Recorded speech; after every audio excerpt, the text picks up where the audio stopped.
there was one of the exercises you had us do was standing around the room and doing some categorization, if you will. That's probably not the right word, but into 4 different categories. Could you talk about the 4 main categories that you discussed today with the group? Yeah, happy to. So, lots of leadership books on where you lead from and what makes for a good leader and what doesn't. I like starting at who we are as human beings.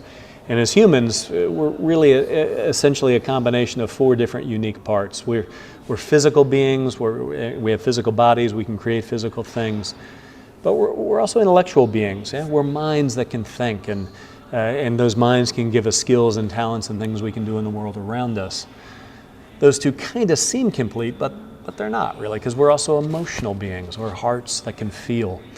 And while those 3 seem complete, they're not, because they would be missing the fact that also as humans we're spiritual. We have a relationship with a conscience or the spirit within us.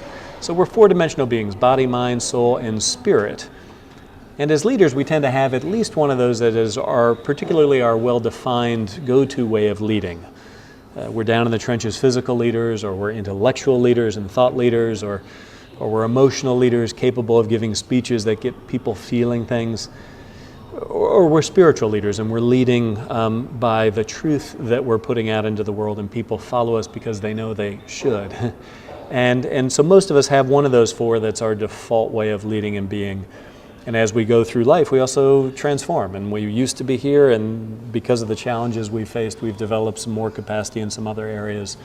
And so the exercise we do today in this program is just helping people figure out what their primary is, and then giving them a little bit of access to how to lead from some of these other areas differently, because they all have their strengths and their weaknesses, and if we overplay any of them, we can actually be canceling out the gift that comes along with the type of leader that we are.